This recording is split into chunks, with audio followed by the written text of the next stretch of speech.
The laboratory operated behind the facade of a legitimate chemical supply company. The business occupied a commercial warehouse in a suburban industrial park outside Minneapolis, surrounded by logistics companies, furniture wholesalers, and light manufacturing facilities. Signage identified the company as Northland Chemical Solutions, a distributor of industrial cleaning agents and laboratory reagents. Business licenses were current. Environmental permits were filed. Deliveries arrived and departed on regular schedules. Nothing suggested criminal operations. Inside, 3 chemists were producing a novel synthetic cathinone designed to evade detection and regulatory classification. The compound mimicked the effects of MDMA and cocaine simultaneously, producing euphoria, increased energy, and enhanced sensory perception. Initial batches had been distributed through nightclub networks in Minneapolis and St. Paul 6 months earlier. User feedback was enthusiastic. Demand accelerated rapidly. The chemists were not amateurs. 2 held advanced degrees in organic chemistry. The third had worked in pharmaceutical manufacturing for 11 years before being terminated for diverting precursor chemicals. They understood molecular structures, synthesis pathways, and quality control protocols. The operation was sophisticated, producing batches with consistent purity and predictable effects. But the drug was dangerous.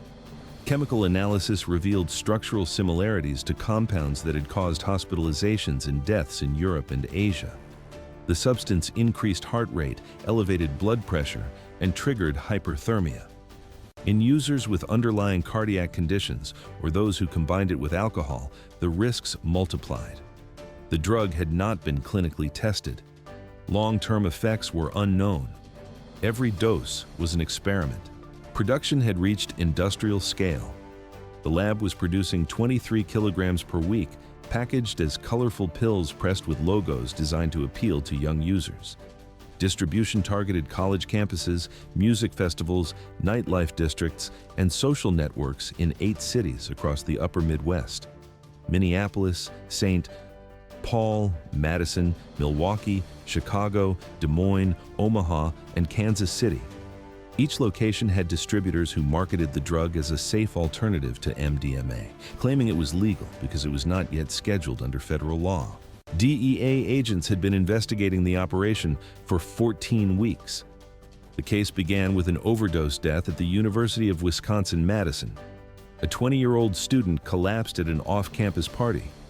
Paramedics found him in cardiac arrest, body temperature exceeding 106 degrees.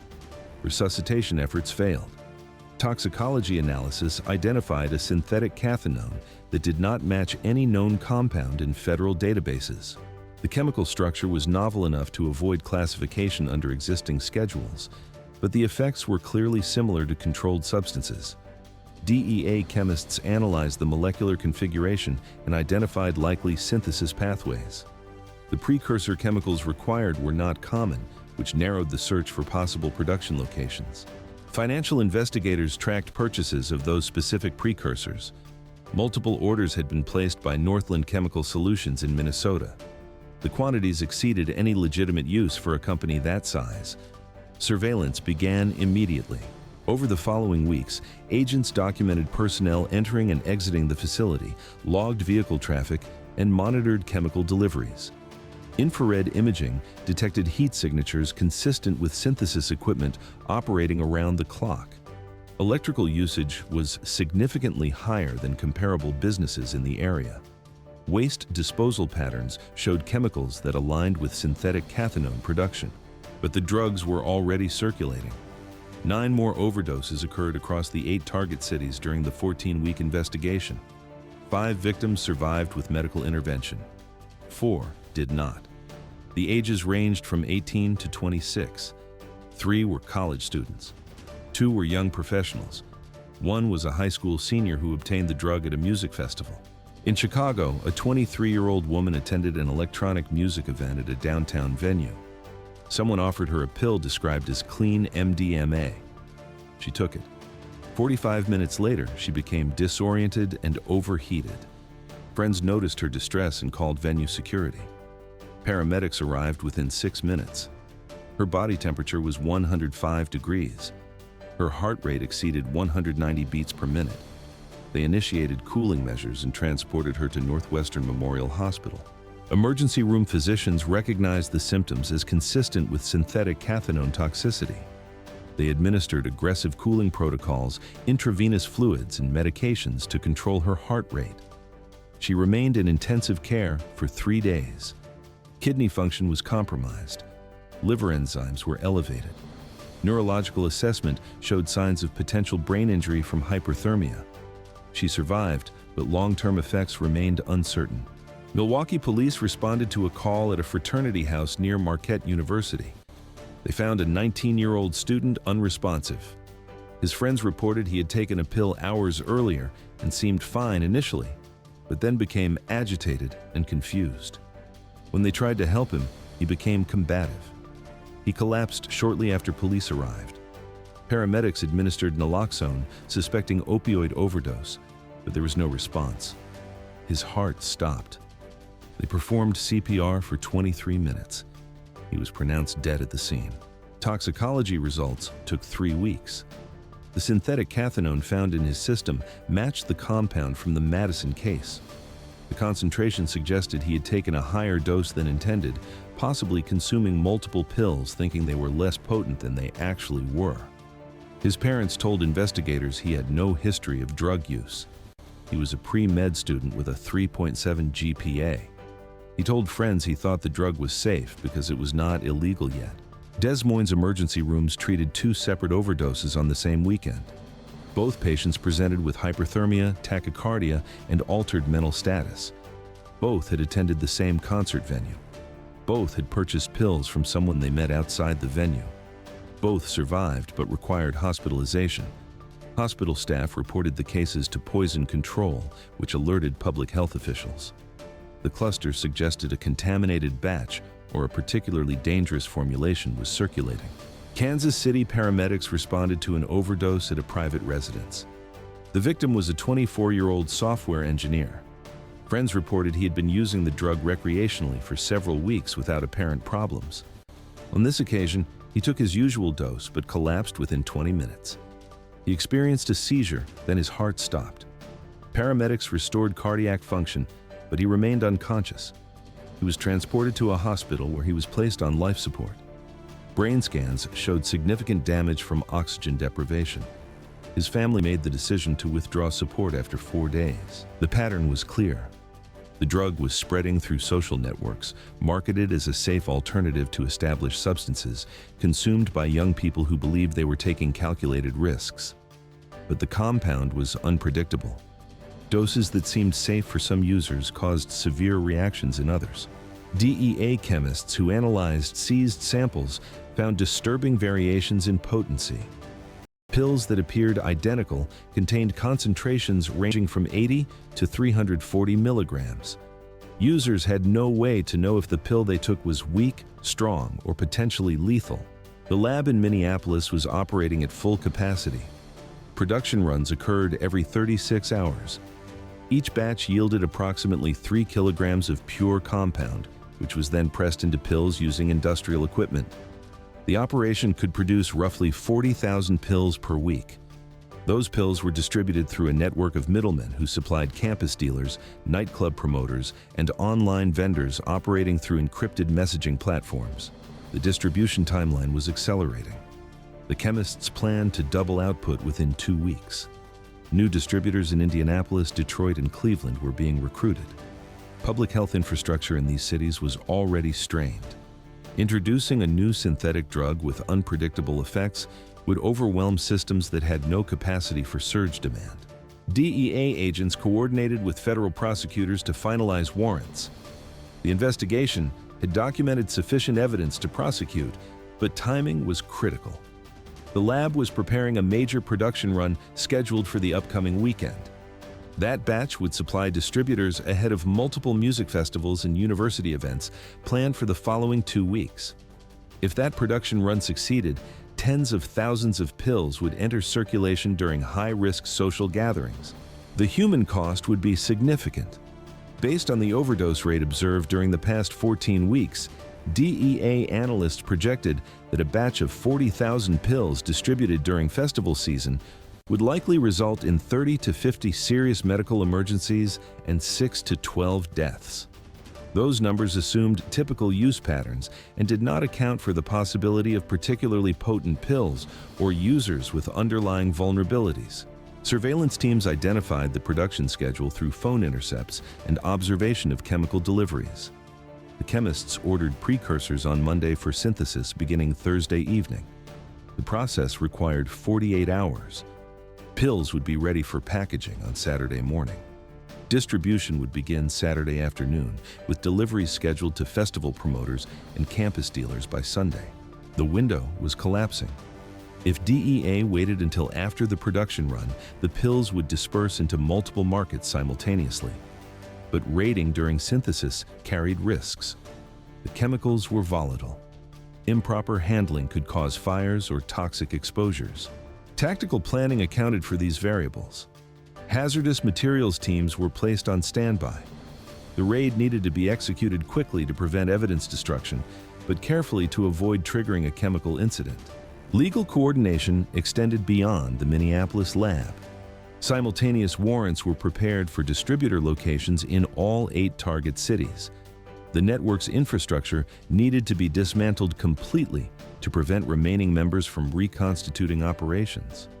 Federal prosecutors worked with state and local law enforcement agencies to coordinate arrests and seizures across multiple jurisdictions. Thursday evening, the chemists began the synthesis process. Surveillance teams documented personnel arriving at the facility with equipment and supplies. Lights remained on throughout the night. Thermal imaging showed heat signatures consistent with reflux reactions and distillation equipment operating continuously. The production run was underway. Friday afternoon, DEA tactical teams mobilized. The plan called for simultaneous execution of warrants at the Minneapolis lab and 8 distributor locations at 6 a.m. Saturday, approximately 4 hours before the pills would be ready for packaging. The timing would catch the chemists mid-process with evidence of active production, while also disrupting distribution networks before they could receive inventory. Saturday morning at 5:57 a.m., teams moved into position. The Minneapolis lab was approached from multiple access points to prevent escape. Hazmat personnel were integrated into the entry teams. Chemists inside the facility were unaware that surveillance had been monitoring them for 14 weeks. They believed their operation was secure. At 6 a.m., agents breached the entrance. Chemists in the lab attempted to activate emergency protocols to destroy evidence, but the response was too fast. Within 90 seconds, all personnel were detained and the facility was secured. Hazmat teams immediately assessed chemical hazards and began stabilization procedures. The lab contained 3 active synthesis stations, each running different stages of production. Approximately 7 kilograms of finished product was ready for pressing. Another 11 kilograms was in various stages of synthesis. Precursor chemicals sufficient for at least 6 more production runs were stored in a secured area. Industrial pill presses, binding agents, dyes, and packaging materials were organized in a separate room. Evidence recovered included production logs documenting every batch synthesized over the past 8 months, quality control testing results, customer lists with more than 2,000 entries, financial records showing revenue exceeding $9 million, and encrypted communications detailing distribution networks in 8 states. Simultaneously, raids in Minneapolis, St. Paul, Madison, Milwaukee, Chicago, Des Moines, Omaha, and Kansas City targeted distributor locations. Combined seizures totaled 41,000 pills from previous batches, cash exceeding $1 million, distribution supplies, and customer databases. 23 individuals were arrested across all locations. The disruption was immediate and total. The lab that had supplied 8 cities was shut down mid-production. The chemists who designed and synthesized the compound were in custody. The distribution networks that moved pills from production to consumers were dismantled. The inventory that was scheduled for festival distribution was seized. Public health officials in all 8 cities were briefed on the operation. Alerts were issued to emergency rooms, poison control centers, and college health services. Information about the synthetic cathinone's effects and treatment protocols was disseminated to paramedics and emergency physicians. The goal was to ensure that any remaining pills in circulation would be recognized if they caused overdoses. The impact on emergency room visits was measurable. In the 2 weeks following the takedown, synthetic cathinone-related overdoses dropped to 0 across all 8 cities. The absence was striking. For 14 weeks, medical facilities had been treating cases regularly. After the raid, no new cases emerged. The correlation was unambiguous. Chicago emergency physicians who had treated the woman at the electronic music event reviewed the operational outcome.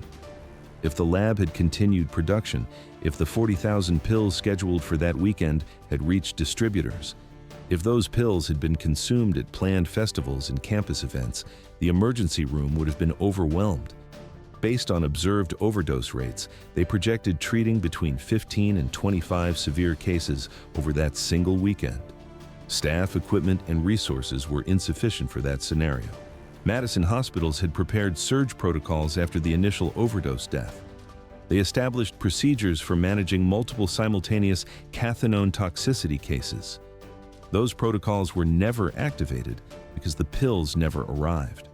The absence of crisis was the evidence of success. Milwaukee Poison Control reviewed call logs. During the 14 weeks while the drug circulated, they received 37 calls related to the synthetic cathinone. Questions about effects, reports of adverse reactions, and requests for treatment guidance averaged between 2 and 3 calls per week. After the takedown, calls stopped. The pattern was consistent across all participating cities, but the human cost already incurred was permanent. 10 people died from overdoses during the 14-week investigation.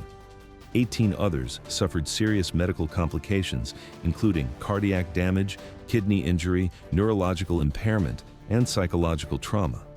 Families grieved. Communities were impacted. The deaths were preventable, but prevention required the drugs to never exist. The production run that was interrupted on Saturday morning would have created approximately 40,000 pills. Based on distribution patterns documented in seized records, those pills would have reached consumers within 72 hours. Music festivals scheduled for that weekend in Chicago, Milwaukee, and Des Moines each expected attendance exceeding 20,000 people. Campus events at universities in Madison, Minneapolis, and Kansas City would draw thousands more. The demographic targeted by the drug's marketing was particularly vulnerable. Young adults ages 18 to 25 represent the highest risk population for substance experimentation. They are more likely to use drugs in social settings, less likely to recognize warning signs of adverse reactions, and less likely to seek immediate medical help if problems emerge. The combination of a novel compound with unpredictable potency distributed to this population during high-risk social events was a formula for mass casualties. DEA analysts modeled the projected outcomes if the Saturday production run had succeeded. 40,000 pills distributed across 8 cities during festival season, consumed by users who believed they were taking a safe legal alternative to MDMA. Assuming a 4% serious adverse reaction rate based on observed patterns, the model projected 1,600 medical emergencies over 2 weeks. Hospital systems across the upper Midwest did not have capacity to absorb 1,600 drug-related emergency room visits in addition to baseline demand. The model further projected that approximately 3% of those serious cases would be fatal despite medical intervention. That calculation yielded an estimated 48 deaths, 48 families receiving notifications, 48 funerals, 48 absences echoing through communities. None of that happened. The lab was shut down 4 hours before pills would have been packaged. The chemists were arrested before completing the synthesis. The distributors were taken into custody before receiving inventory. The 40,000 pills never existed. The 1,600 medical emergencies never occurred.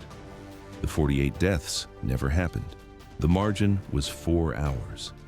If the raid had been delayed, if tactical teams had waited until after the production run, if coordination across 8 cities had faltered, the drugs would have reached circulation. The first overdoses would have occurred within 24 hours. By Monday morning, emergency rooms across the upper Midwest would have been treating multiple cases simultaneously. Chicago hospitals had activated overflow protocols in preparation for the festival weekend. Those protocols were designed to handle elevated baseline demand, not mass casualties from a novel toxic substance. Milwaukee Emergency Medical Services had increased staffing for the weekend. Extra ambulances were deployed. None of that preparation addressed synthetic cathinone toxicity, which required different treatment protocols. Madison public health officials had issued warnings to university students about the synthetic cathinone after the initial death, but warnings have limited effectiveness. Education reduces harm but does not eliminate it. The only certain prevention was removing the drug from circulation entirely. The absence of tragedy is invisible. The students who would have overdosed at festivals attended those events safely. The emergency rooms that would have been overwhelmed managed baseline demand without crisis. The families who would have been notified of deaths remained intact. The medical resources that would have been consumed treating cathinone toxicity were available for other patients. But the threat was real. The lab was operational. The chemists were synthesizing the compound. The distributors were waiting for inventory. The timeline was established. The target demographic was identified. The marketing strategy was prepared. Everything was ready. The harm was scheduled to begin within hours. Saturday morning, 4 hours before pills would have been ready, the operation collapsed. The lab was dismantled. The chemists were arrested. The distribution networks were disrupted. 7 kilograms of finished product and 11 kilograms in synthesis were seized. 40,000 pills that were scheduled for production never existed. The drugs that would have caused 1,600 medical emergencies and 48 deaths were removed from the synthesis process before completion. The investigation continues. Federal prosecutors are building cases against 26 individuals arrested across 8 states. Charges include manufacturing controlled substance analogs, conspiracy to distribute, money laundering, and operating a continuing criminal enterprise. Evidence seized provides documentation of operations spanning 8 months and generating $9 million in revenue. The synthetic cathinone formulation has been analyzed and submitted for emergency scheduling under federal law. The compound will be classified as a controlled substance, making future production and distribution explicitly illegal, even if chemists attempt to modify the molecular structure slightly. The regulatory process typically takes months, but emergency scheduling can be implemented in weeks when public health risks are documented. Other clandestine labs are operating. Different chemists are synthesizing novel compounds. New distribution networks are being established. The drug market adapts continuously to enforcement pressure and regulatory changes. The crisis is systemic and persistent. But this lab, these chemists, this compound, this distribution network, these 40,000 pills, these 1,600 projected medical emergencies, these 48 projected deaths were stopped. The timing was measured in hours. Saturday morning, 4 hours before packaging, 72 hours before distribution, 96 hours before mass exposure at festivals and campus events. The students who attended those events did not know they were safe because of law enforcement intervention. The emergency rooms that maintained normal operations did not know they had avoided a surge crisis. The families who remained whole did not know their children had been at risk. The absence of harm leaves no trace except in the evidence of what was prevented. 7 kilograms of finished synthetic cathinone, 11 kilograms in synthesis, 40,000 pills scheduled for production, 8 cities targeted for distribution, 1,600 projected medical emergencies, 48 projected deaths, all prevented because the operation was dismantled 4 hours before pills would have been ready for packaging. 4 hours. That was the margin between catastrophe and prevention. The work continues, but this time, for these cities, for these festivals, for these students, for these families, the harm never occurred. Timing made the difference.